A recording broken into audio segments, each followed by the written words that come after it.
Hello again. I really have lost count of the number of times that people in the comments here have urged me to talk about George Soros. It seems if only I would discuss this man and his philanthropy, or supposed philanthropy, so many things which are wrong in Europe would at once be adequately explained. Of course, most ordinary people have never even heard of him. So I suppose that I should start by telling viewers who he actually is.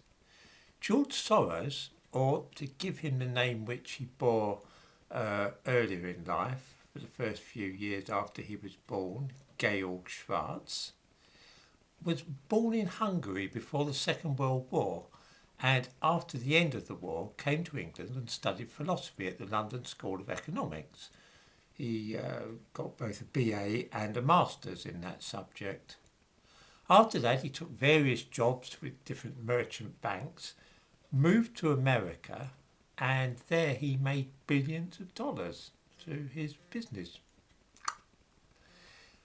After he'd made all those billions of dollars, he gave most of it away on various projects. Some of these were to alleviate poverty in Africa, and others to further the cause of European integration. That, essentially, is just that.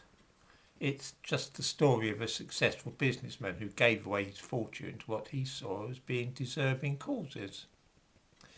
So why is he now such a frightful bogeyman to many people who comment both here and on other places on the internet?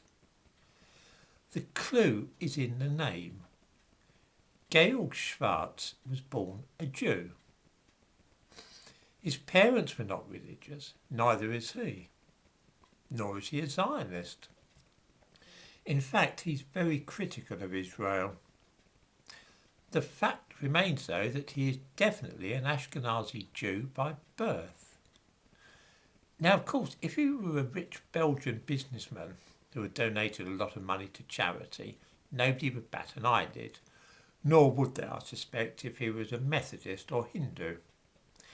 It is that fatal fact that he is Jewish that makes him such a figure of hatred and suspicion in some circles. I'm bound to say that I do not agree with Soros' political views, nor his views on immigration, or the European Union, Israel, or anything else. I think that he's quite mistaken. To give one example, in 2015, when columns of mainly Muslim refugees were tramping through the Balkans heading for Western Europe, the Hungarians under Viktor Orban erected fences to keep them out of their country. Quite right too.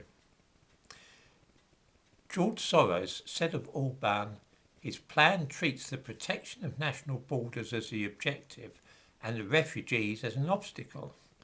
Our plan treats the protection of refugees as the objective and the national borders as the obstacle. I can't say that I agree with that sentiment, to say the least of it, nor his declared hope that Europe will accept 1 million refugees and asylum seekers every year for the foreseeable future. It's this sort of thing, objects towards which he has given billions of dollars, that make him widely disliked in certain parts of Europe and America. However, as I remarked, if he was just a Belgian or Italian businessman, no one would take such views as being part of a sinister Belgian or Italian conspiracy to destroy Europe or take over the world. They would rather denounce the businessman and his plans without reference to his ethnicity.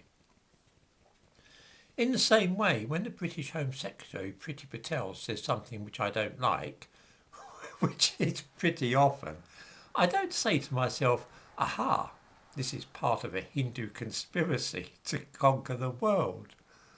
Mad ideas of that kind are restricted to Ashkenazi Jews like Soros.